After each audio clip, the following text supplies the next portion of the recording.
మీద కేసులు డెవలప్ చేయడం జరిగింది. అంటే ప్రజాస్వామ్యాన్ని నాశనం చేసే ఒక ప్రక్రియలో ఈ డబ్బుని ఈ కార్పొరేట్ సంస్థలు ఎలా ఉపయోగించుకున్నాయి అనేది మనకు తెలుస్తుంది. ముఖ్యంగా ఫార్మాస్యూటికల్ కంపెనీస్ మీద ఈడీ ఇట్లాంటి వాళ్ళందరూ కూడా దాడులు చేస్తే వాళ్ళు వాళ్ళ ఎలక్ట్రల్ బాండ్స్ ద్వారా డబ్బులు సమర్పించుకొని ఆ కేసులన్నీ పక్కన పడేసి యథేచ్ఛగా ఆ కంపెనీలు వాళ్ళ ప్రొడక్ట్స్ అమ్ముకునే పరిస్థితి దాపురించింది కంట్రీ. అదేవిధంగా కొన్ని షెల్ కంపెనీస్ క్రియేట్ చేసి ఈ షెల్ కంపెనీస్ ద్వారా కనీసం ప్రాఫిట్స్ కూడా లేనివి, కనీసం బిజినెస్ లేని వాటి ద్వారా ఫండ్స్ ఈ పార్టీలకి చెందింది, ముఖ్యంగా పాలక పార్టీకి వెళ్ళి. ఇక్కడ ఒక అనాలిసిస్ ఏంటంటే, నిన్న జస్టిస్ లోకూర్ ఆయన కామెంట్లో ఇది ఫారిన్ కంట్రీస్ నుంచి కూడా ఫండ్స్ వచ్చినాయి. ఈ షెల్ కంపెనీల ద్వారా ఫారిన్ కంపెనీస్ పాలక పార్టీకి డబ్బులు ఇవ్వటం అంటే మన సార్వభౌమత్వానికే ఒక నష్టం. భారతదేశంలో ఉన్న కంపెనీలు లేదా కార్పొరేట్ శక్తులు ఇవ్వటం ఒక అంశం అయితే, అది ఇంటర్నల్గా మన సార్వభౌమత్వాన్ని నాశనం చేయటం. రెండు, ఎక్స్టర్నల్గా విదేశాల నుంచి ఫండ్స్ ఈ షెల్ కంపెనీల ద్వారా రావటం అంటే మనకేమైనా స్వాతంత్రం ఉందా, సార్వభౌమత్వం ఉందా అనే అనుమానాలు వచ్చినాయి. నిన్న మొన్నటి వరకు తాను మాత్రం చాలా నిక్కచ్చిగా, చాలా అద్భుతంగా నేను పరిపాలిస్తున్నాను, నా మీద మచ్చ వేయడానికి వీల్లేదు, ప్రతిపక్షాలే ఈ దేశాన్ని దోచేసాయి, ఈ ప్రతిపక్షాలే ఈ మొత్తాన్ని నాశనం చేసినాయి అని జపం చేసిన ఈ పార్టీ ఏదైతే ఉందో, అది ఎప్పుడైతే బయటకు వచ్చినాయో ఆ తర్వాత ఒక్కళ్ళు మాట్లాడటం లేదు. మనం పాలక పార్టీని మనం దృష్టిలో పెట్టుకుంటే ఎప్పుడైనా క్రిటికల్ సమస్య వస్తే సైలెన్స్ ఇస్ దేర్ అబ్జర్వేషన్. చాలా సైలెంట్గా ఉంటారు, ఏమీ మాట్లాడరు. ఈ దేశ ప్రజలకు ఆన్సర్ చేయాలి, ఈ దేశ ప్రజలకు నా మీద ఒక అవినీతికి సంబంధించినటువంటి ఒక ఎలిగేషన్ వస్తే నేను ఆన్సర్ చేయాలి అనే ధైర్యం కూడా ఆ పార్టీకి ఉండాలి. దురదృష్టవశాత్తు అది లేదు. పోనీ ప్రతిపక్షాలకు కూడా కొన్ని ఆ డబ్బులు రిసీవ్ చేసుకుంటే ఆ డబ్బుల్ని కనీసం డిక్లేర్ చేసి వాళ్ళంతటి వాళ్ళుగా ఇన్ని డబ్బులు వచ్చినాయి, ఈ సందర్భంలో వచ్చినాయి, ఇది మేము, ఎందుకంటే పాలక పార్టీకి కూడా క్విట్ ప్రోకో ఉందా లేదా అని రివీల్ చేయాల్సినటువంటి అవసరం వాళ్ళకుంది. మొత్తం ఇండియా బ్లాక్లో ఉన్నటువంటి కొన్ని పార్టీలు చాలా ఎలక్ట్రల్ బాండ్స్ ముట్టినాయి. కానీ నిజాయితీ నిరూపించుకోవాలంటే వాళ్ళంతా వాళ్ళు డిక్లేర్ చేసి ప్రజల ముందుకు రావాలి. అది జరగలేదు, దురదృష్టం. నిజంగా నిన్న సీతారాం యేచూరి ఈ made A comment in a debate saying, ఆయన అడిగాడు, కపిల్ సిబాల్ అడిగాడు ఆయన్ని, మీరు ఇండియా బ్లాక్ ఏం చేస్తుంది ఈ విషయంలో అని. Sitaram Yechury answered by saying, మేమంతా ఈ సీట్ల అడ్జస్ట్మెంట్లో ఇంకా కింద మీద పడుతున్నారు, కాబట్టి ఇంకా ఐ థింక్ ఇవాళ వాళ్ళు బహిరంగ సభ పెట్టారు, అది ఓన్లీ కేజ్రీవాల్ అరెస్ట్ నేపథ్యంలో పెట్టినటువంటి బహిరంగ సభ. కానీ the great opportunities to educate these people in our Indian people. One, Kejriwal arrest అయిన వెంటనే దాని మీద తీవ్రమైన నిరసన, అట్లీస్ట్ ఆ రాష్ట్ర బంద్కి పిలిపించుంటే బాగుండేది, అది జరగలేదు. రెండు, కనీసం ఇవి బయటకు వచ్చిన తర్వాత అనాలిసిస్ చేసి, ఇప్పటికీ అనాలిసిస్ అయిపోయింది, ప్రతిదానికి లింక్ ఎస్టాబ్లిష్ చేసి సెర్చ్ చేయాల్సిన వాళ్ళు, దాని మీద ఎంఫటిక్గా ఇండియా బ్లాక్ ఇప్పటికే దాని మీద మాట్లాడాల్సి ఉండే. మరి అది కొరబడిందేమో అని నాకు ఉన్నటువంటి అనుభవం. ఏదేమైనా మనకి ఈ దేశాన్ని రక్షించుకోవడం అనేది చాలా ముఖ్యం. పొలిటికల్ పార్టీలు వస్తుంటాయి, పోతుంటాయి, అధికారంలోకి ఉంటుంది, అది పోతుంటుంది. కానీ ముఖ్యంగా మన రాష్ట్రంలో పరిస్థితి ఎలా ఉందంటే, అటు పాలకపక్షం, అటు ప్రధాన ప్రతిపక్షం ఇద్దరూ కూడా ఈ ఎలక్ట్రల్ బాండ్స్ ద్వారా డబ్బులు రావడం జరిగింది. పాలకపక్షానికి 300 కోట్ల పైన ఎంత వస్తే ఇంకో ప్రతిపక్షానికి 200 కోట్లు 300 కోట్లు, అది కూడా అంతే వచ్చింది. చివరికి నిన్న ఒక క్వశ్చన్ వచ్చింది.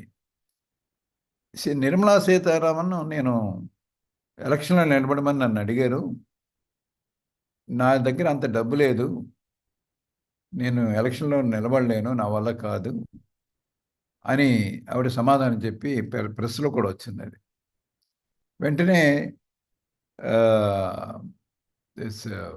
సిపిఎం బృందాకరత్ ఒక కౌంటరు ఆవిడ ఇష్యూ చేసి, దాని మీద ఆవిడ ఏమన్నారంటే, అమ్మ 8,500 కోట్లు మీ పార్టీ వసూలు చేసింది కదా, ఆ డబ్బులన్నీ ఎక్కడికి వెళ్ళిపోయినాయి?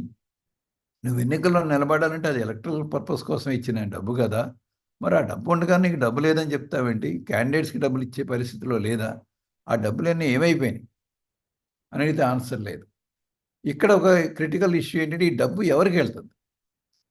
ఇప్పుడు అటు పాలకపక్షం కానీ, అటు ప్రతిపక్షాలు కానీ ఈ డబ్బులు ఒక పార్టీకి ఇస్తున్నారు. పార్టీకి ఇచ్చిన తర్వాత ఆ పార్టీ ఎలా ఖర్చు పెడుతుందని, నిజంగా ఎలక్షన్ పర్పస్ కోసమే వాడుతుందా, అదర్ పర్పసెస్ కోసమే వాడుతుందా?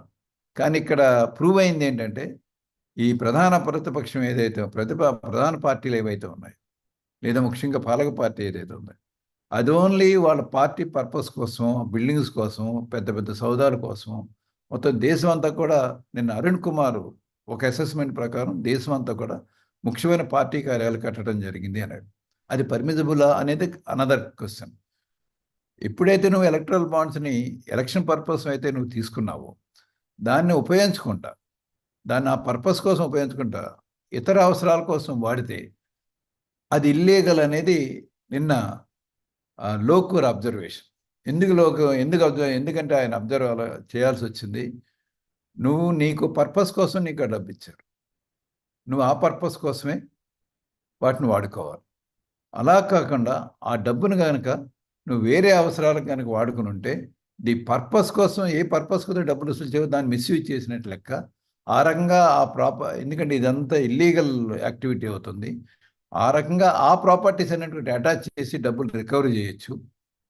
ఆ రకమైన యాక్షన్ ఎవరైనా తీసుకుంటే బాగుంటుంది అనే ఒక అబ్జర్వేషన్లో, ఆ డిబేట్లో చివరికి వాళ్ళు ఫైనలైజ్ చేసిందంటే, we have to move, including Sitaram Yechury, we have to raise these issues before the high court. Because ultimately this money, if at all really you want to utilize for the election purposes, you should be utilized for that. Unfortunately, Nirmala Sitharaman says, I have no money. Then where that money gone? Is it permissible to use that money for your personal and personal party purposes? So these are so many issues, multiple issues are coming in. One, ఒకసారి అది బయటకు వచ్చిన తర్వాత, ఆ link establish అయిన తర్వాత, ఆయా పార్టీలకి లేదా ముఖ్యంగా పాలకపక్షానికి ఒక బాధ్యత అనేది ఉంటుంది. ఈ దేశంలో ప్రజాస్వామ్యం మీద, ప్రజల మీద ఏమాత్రం గౌరవం ఉన్నా ధైర్యంగా నిలబడి, ఎస్ మేము తీసుకున్నాం, ఈ పర్పస్ కోసం తీసుకున్నాం, ఇంతంత వచ్చింది మాకు అని చెప్పగలగాలి. కనీసం ప్రతిపక్షాలైనా చెప్పగలిగి ఉండాలి. అప్పుడు మనకు కాన్ఫిడెన్స్ వస్తుంది. ఇప్పుడు ఈయన ఓడిపోతాడు, ఆయన వస్తాడు, ఆయన వెళ్ళిపోతాడు, ఇంకొకడు వస్తాడు అనే దాంట్లో కాదు దేశాన్ని మనం చూడాల్సింది. దేశాన్ని చూడాల్సింది అల్టిమేట్గా ఈ ఫ్యూచర్లో ఈ దేశం నిలబడాలి, దాని సార్వభౌమత్వం నిలబడాలి, ప్రజలు విజేతలు కావాలా. కానీ ఇక్కడ ప్రజలు ఓడిపోతున్నారు, పొలిటికల్ పార్టీలు మాత్రమే విజేతలు అవుతున్నాయి, ముఖ్యంగా పాలకపక్షం. ఇది చాలా దురదృష్టకరమైన పరిస్థితి. ఇది మీరు కనుక గత 10 రోజుల నుంచి సుప్రీంకోర్టు తీర్పు వచ్చిన తర్వాత డే టు డే డెవలప్మెంట్ చూస్తే బోల్డంత మెటీరియల్ ఐదర్ యూట్యూబ్లో దొరుకుతుంది, ఐదర్ వైర్లో దొరుకుతుంది, or even some of the website posted establishing the link between the payment and beneficiary and shell companies. So totally ఇవాళ ఒక అబ్జర్వేషన్ ఏంటంటే, ప్రపంచంలోనే ఇది పెద్ద స్కామ్. ప్రపంచంలోనే ఇప్పటి వరకు జరిగినటువంటి స్కాములకి ఇది తలదన్నే స్కాము అనేది, ఎలక్ట్రల్ బాండ్స్ ద్వారా జరిగిందంతా పెద్ద స్కాము ప్రపంచంలో. దీని మీద ఎంక్వైరీ జరగాల్సిందే. Not only collection, not only payments, but also utilisation of the funds. For which purpose those funds are utilized? If those funds are not utilized for the purpose it is meant as per the electoral bonds, that money should be recovered. And whatever the properties created therein should be attached. ఇది answer చేయాల్సిన వాళ్ళు చేయటం లేదు. ఈ silence అనేటువంటి మంత్రం బీజేపీకి మొదటి నుంచి తెలిసిన మంత్రమే. దాని మీద ఎప్పుడు కూడా కోవిడ్ టైంలో కానీ, లేదా చాలా ఇది డిమానిటైజేషన్లో కానీ, ఏ రకమైనటువంటి అడ్వర్స్ కామెంట్స్ మీద ఎప్పుడు ఆన్సర్ చేయరు. కానీ విచిత్రంగా నిన్నటి వరకు నిజాయితీకి మూల విరాట్గా పేర్కొంటూ వచ్చినటువంటి ఆయా పార్టీ ఇప్పుడు ఈరోజు కంప్లీట్ సైలెన్స్ అబ్జర్వ్ చేస్తూ ఉన్నారు. కానీ without answering the questions raised by the people of this country, you cannot get rid of. You have to come out, you have to make a statement. We cannot spare such kind of attitude, and that is nothing but betraying the trust of the people of this country. So therefore, these are the basic inaugural observations I am making. It is, I think, Hargopal garu vacharandi. Yes, sir. Yes, sir. So therefore, with these remarks, with anguish, with pain, I am just sharing my anguish with you. Let us save this country. This democracy not meant for only one or two people or parties. This is ultimately, as our preamble says, we the people of India. Now it is the time to save this country. Thank you very much. చాలా ధన్యవాదాలండి సత్యప్రసాద్ గారు. చాలా చక్కగా సూక్ష్మంగా మన electoral bonds కు సంబంధించినటువంటి మూలాలు, అదేవిధంగా వివిధ రాజకీయ పార్టీల తీరుతెన్నుల గురించి వివరించారు. ఇప్పుడు మన ప్రధానమైనటువంటి వక్త ప్రొఫెసర్ హరగోపాల్ గారు మనతోటి జాయిన్ అయ్యారు. వారిని మన సమావేశాన్ని ఉద్దేశించి ప్రసంగించవలసిందిగా కోరుతున్నాను. ప్రొఫెసర్ హరగోపాల్ గారు. Yeah, am I audible? Yes, sir. Yes, sir. Okay, fine. I'm sorry, see, Marco, we had a series of meetings today. So by the time I reached home, it was late. And then there was some problems with the power. One field was not working, and when the electricity came, my computer system started giving problems, all technical problems. Sorry for this delay, and I also missed the earlier presentations. See, basically, of course, Satyaprasad Garu, chapter we have to save this nation in a very anxious tone and in a very, very worried way. In fact, he was concluding. I just joined when he was concluding his presentation. Basically, as he rightly said, that see, political parties taking money from the corporate has been a practice, I think, for a very long time in India, particularly after the unfolding or the neoliberal model. I think the nexus between the state and the corporate has become more naked. At least, when we had a Nehruvian vision or even Mrs. Gandhi's regime, there was always this, at least there was a pretext or pretension on the part of the government that they're not pro-corporate. But people say Narasimha Rao deserves all that. This Narasimha Rao and Manmohan Singh, I think, have done a disservice, in my view, to the nation, because when they opened the market and borrowed from international market anyway, they were responsible in landing the economy in a crisis 1980s. To open the economy, and Rajiv Gandhi was all for techno-managerial development. And once you open the market, the external credit came with all conditionalities. You have to liberalize, you have to open up your market, you have to privatize, and you have to globalize. So in other words, it came with a package. We should have been very careful. A developing country like India, where the global agencies are insisting on withdrawal of state or narrowing down the role of the state, I think we should have negotiated. Most of the third world countries should have negotiated with WTO, World Bank, saying that we can't accept all these conditions. But we went and accepted conditions. With the result, there is a nexus between the indigenous local capital and global capital.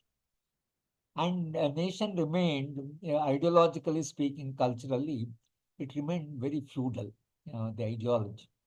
Now there is a nexus between feudal forces or feudal ideology and local, capital and global capital. It's a very, very formidable force. Now, the state, which has taken completely the burden of protecting the global capital, local capital, and so therefore, when the state has come out so openly for pro-corporate, now obviously the corporate and the state have entered into a sort of bondage, and that perhaps is the beginning of what is happening now. This electoral bonds and all this is a consequence of a model of development that we have adopted, where we have completely agreed to a capitalist path of development. It's not even capitalist path of development, because with the global capital pressurizing you what to do, what not to do, and a role of the state as far as the law and order is concerned has increased. They have brought all repressive laws and completely pro-corporate. And if you could recall, Narendra Modi, after his second term, he called 22 corporate houses and had a long chat. And he asked them the wish list of the corporate. They gave all the demands, what they want. And he started doing one after the GST was a part of the demand, because global capital said that if each state government has its own tax policy, we can't predict the market. Therefore, we want a standardized, tax policy and all that. And therefore, this entire GST business has come. In fact, interfering with the federal setup and rupturing the federal setup. All state governments are struggling for the resources and dependent on the national government. So this reducing the role of the state in welfare, in public sector, in a production sector, and the result, it has become a capital, what we call crony capital, and state is dependent on the corporate, and corporate is dependent on the state. So in the process, since they wanted to also pretend that they have a bit of a welfareism and all that, because as long as you have electoral politics, it will be very difficult for the state to say we have pro-corporate.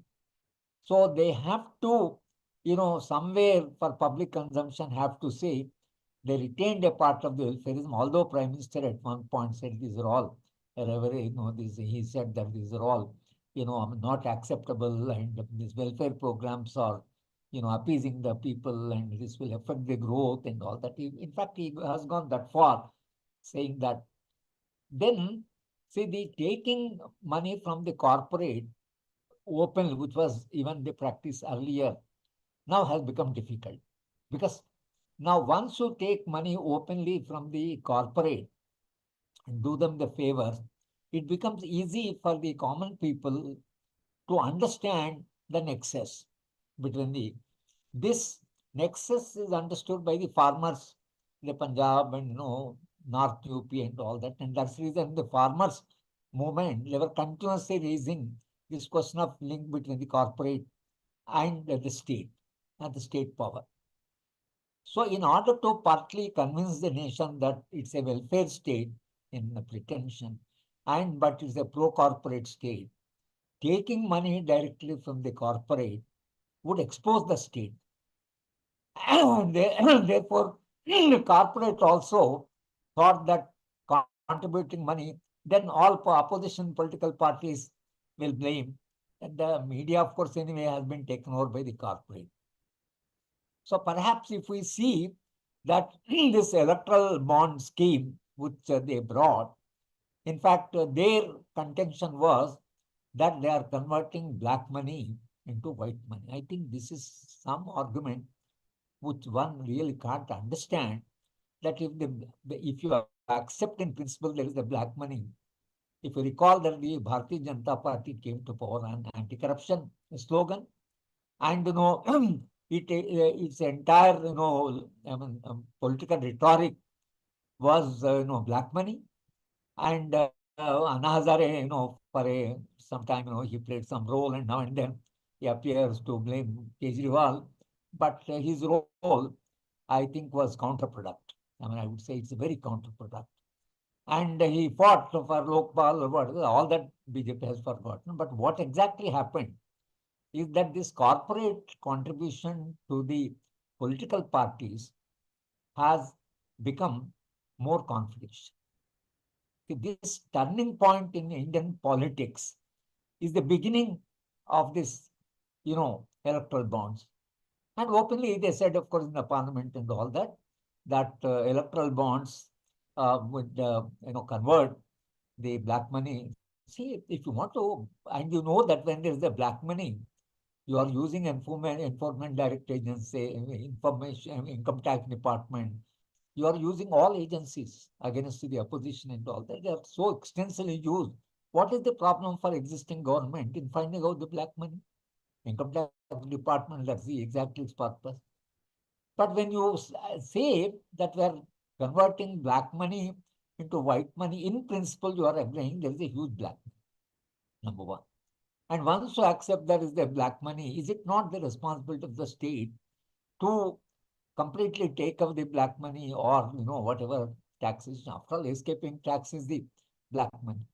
Government could have easily enforced, used its agencies to, dig out the black money. But now, in principle, you agree there is a black money, and you do not use your economy, your state agencies to bring out the black money.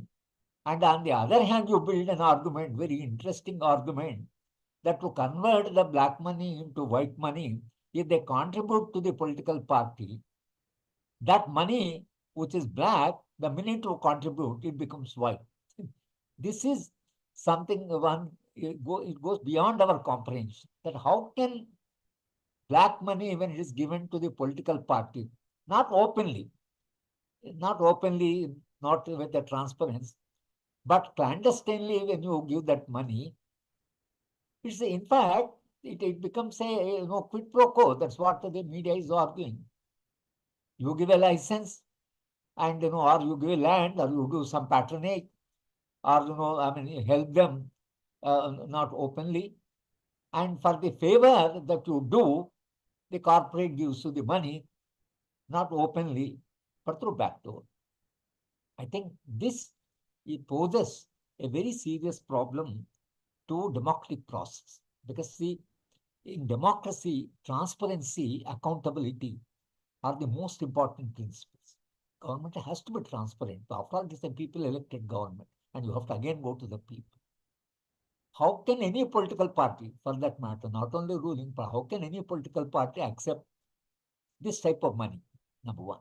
But the ruling party at the center, having centralized the power and concentrate the power, has the capacity to give the patronage to, and therefore you patronize, and the corporate takes the advantage of the money of the favor and demand the government to do certain things.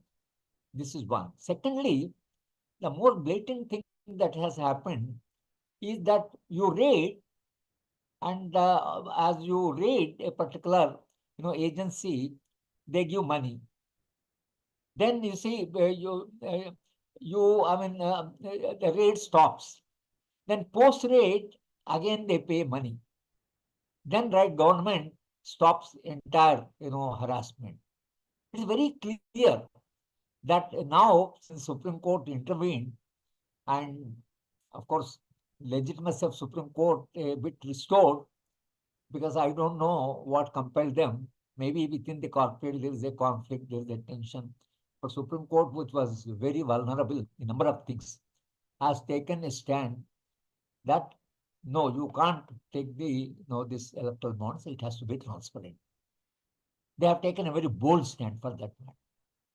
Now, when Supreme Court gave the the judgment that electoral bonds is not constitutional, then this State Bank of India, and they directed State Bank of India, because that was the only agency empowered to accept the bonds.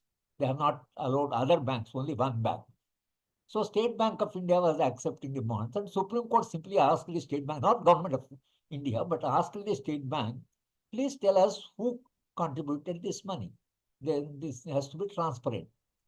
And imagine after the direction from the Supreme Court, judiciary of this country, highest judiciary, State Bank comes before the court and tells that it will take a lot of time for us. They ask for 4 months, and that by that time these elections would have been over. What we one doesn't know what would happen in election, but they said 4 months. The Supreme Court understood the game and said nothing doing. They have given a fixed deadline, said this is this date. Then State Bank produced. State Bank, gave the data. That means they had the data. But they were bargaining for 4 months, not because they were not capable of, they said matching and all that. But within no time, once the directive came, they have given. And from that, you make out who gave how much of money at what point of time.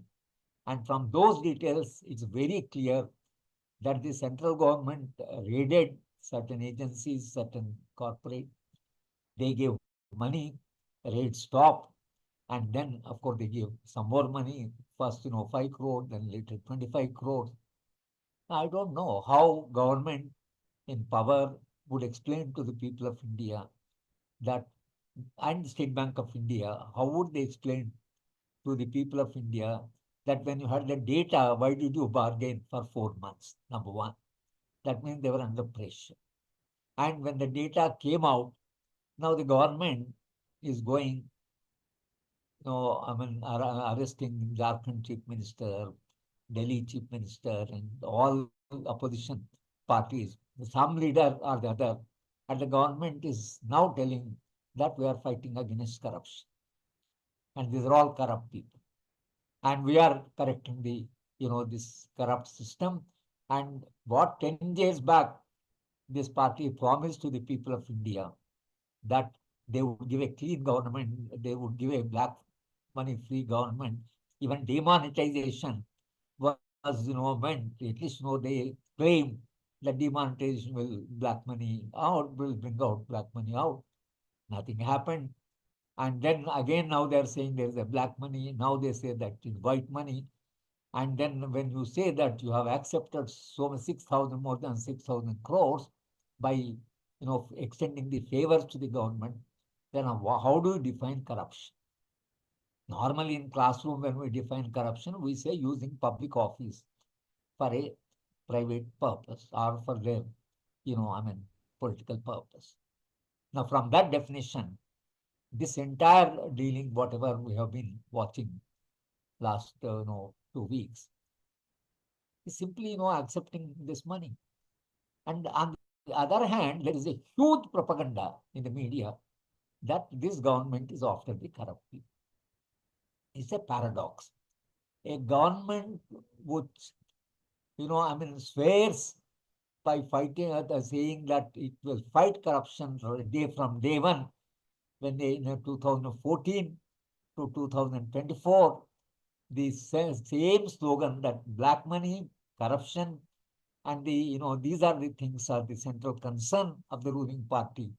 But after 10 years, you come with a revelation that you accept, and now you define black money as a money which the minute is given to the political system, it doesn't become corruption, but it becomes white money.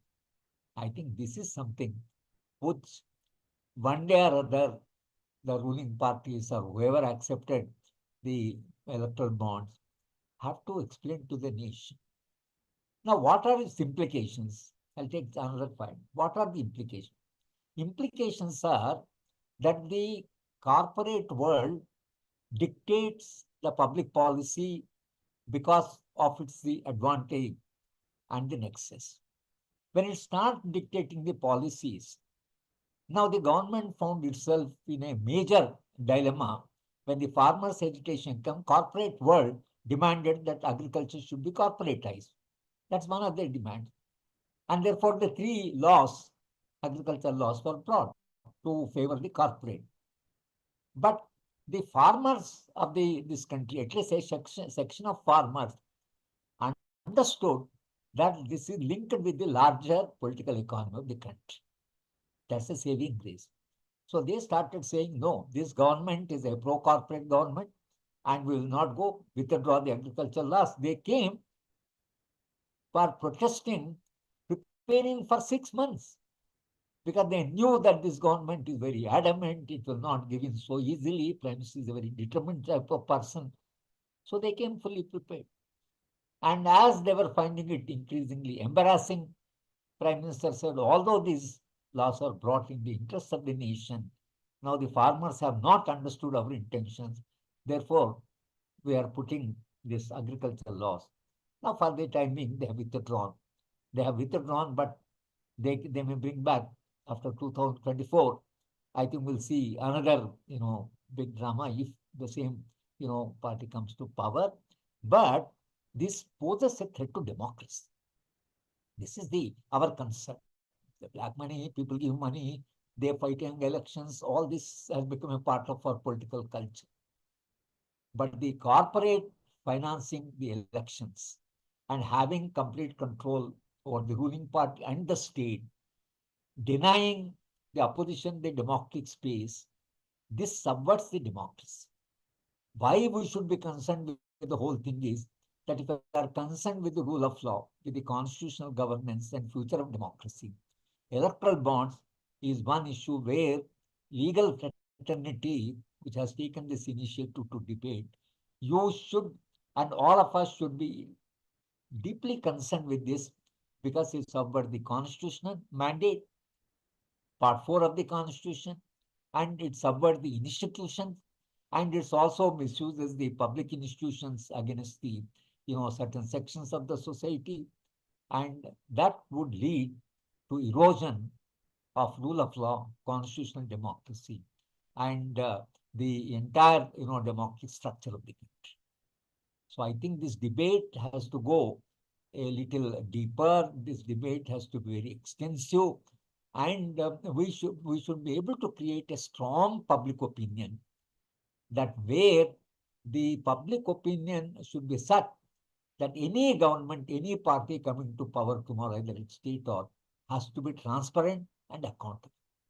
These are the, issues we have to take to the larger section of the people. I stop here, and then maybe this debate can be continued later. Yeah.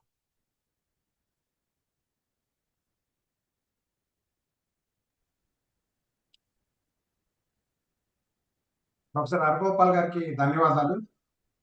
మనకి ఈ judgement వచ్చిన తర్వాత జరిగినటువంటి కొన్ని పరిణామాలని మీ దృష్టికి తీసుకొచ్చి ఈ సెషన్ని ముగిస్తాను.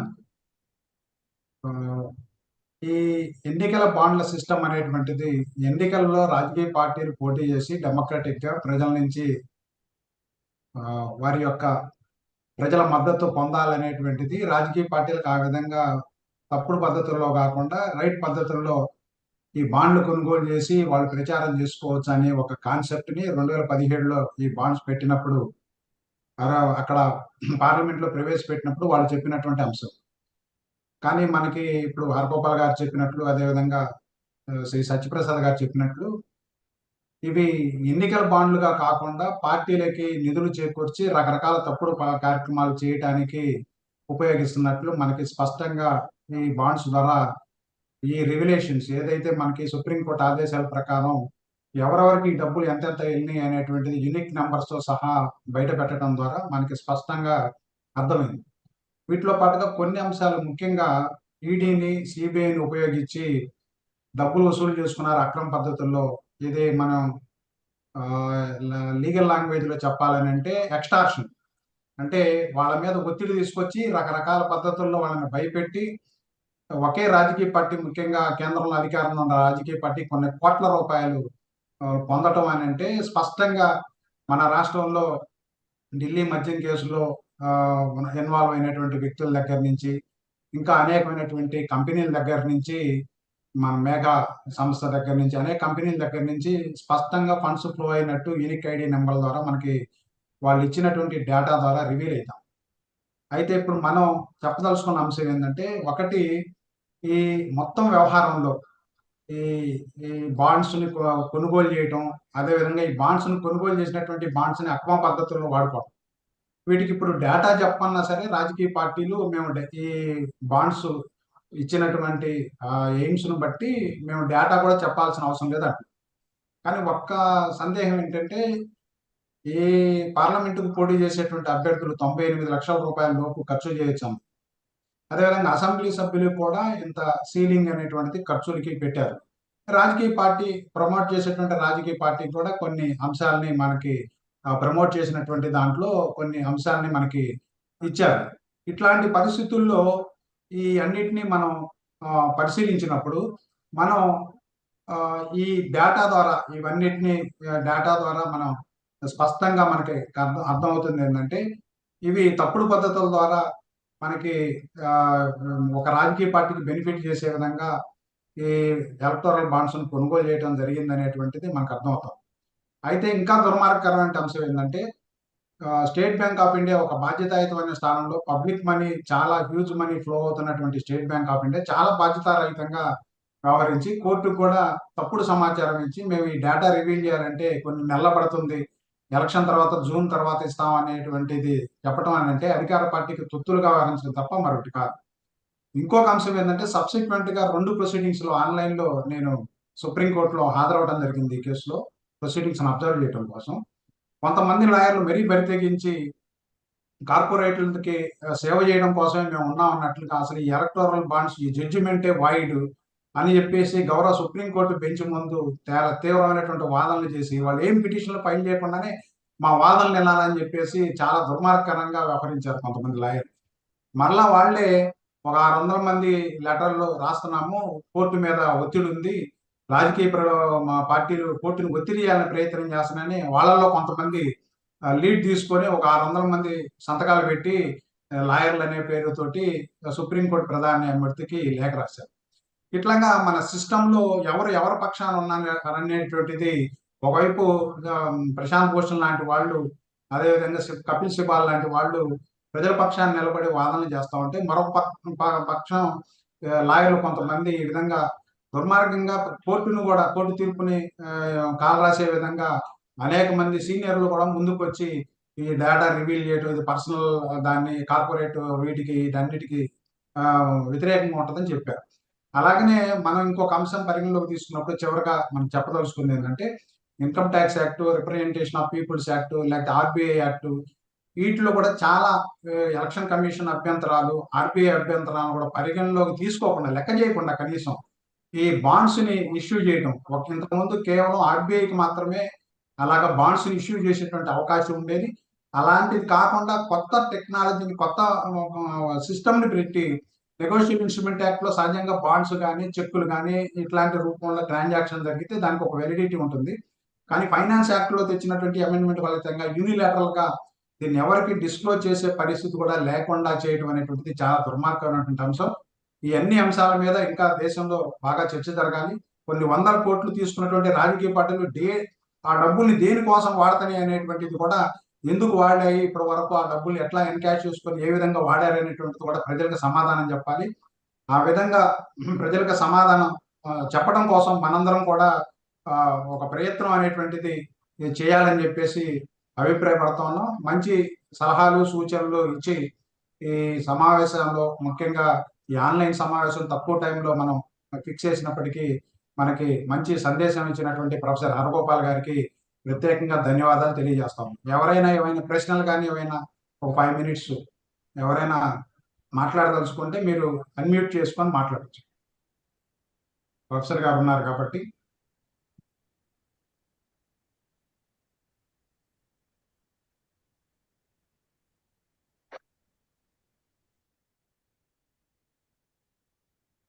ఎవరు మాట్లాడేది లేకపోతే క్లోజ్ చేద్దాం. ఎవరైనా మాట్లాడే పరిస్థితి ఉంటే మీరు స్పష్టంగా చెప్పొచ్చు.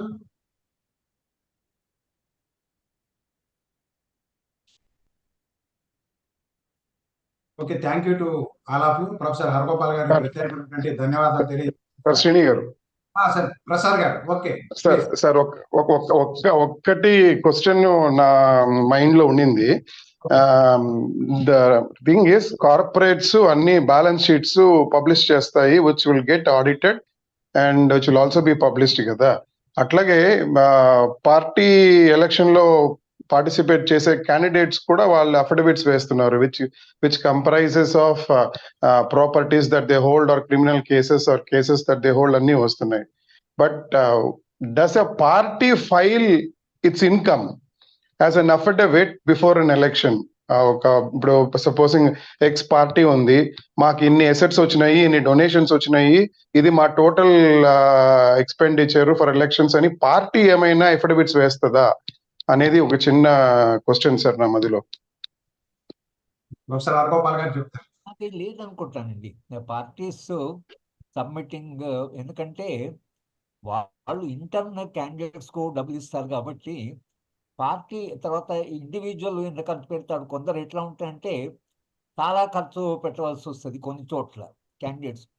సో పార్టీ మీరు అన్నట్లు ఓవరాల్ గా మేము ఇంత ఖర్చు పెడతాం అని చెప్పడానికి, ఈ ఎన్నికల్లో ఇంత ఖర్చు పెడతామని చెప్పడానికి, అది ఎలక్షన్స్ అయిన తర్వాత ఎన్ని డబ్బులు వచ్చాయి ఎంత అది కూడా లేదు మనకి. Election commission exactly political party filing that మేము ఈ ఎన్నికల్లో ఎంత ఖర్చు పెట్టబోతున్నాం అని చెప్పడం ఏదైతుందో అది ప్రాక్టికల్ కూడా అవునా కాదనేది కూడా ఒక సమస్య ఉంది దాంట్లో.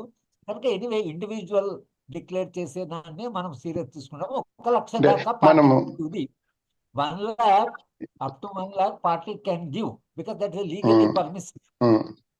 అంటే వాళ్ళు సారీ ఇప్పుడు 300 క్యాండిడేట్ పెడితే 300 లక్షల రూపాయలు వాళ్ళు they can show as an expenditure because that's legally permissible. Extra money that they give, how can they file the election commission? అది it's a అదే సార్, ఈ small person working in a company when he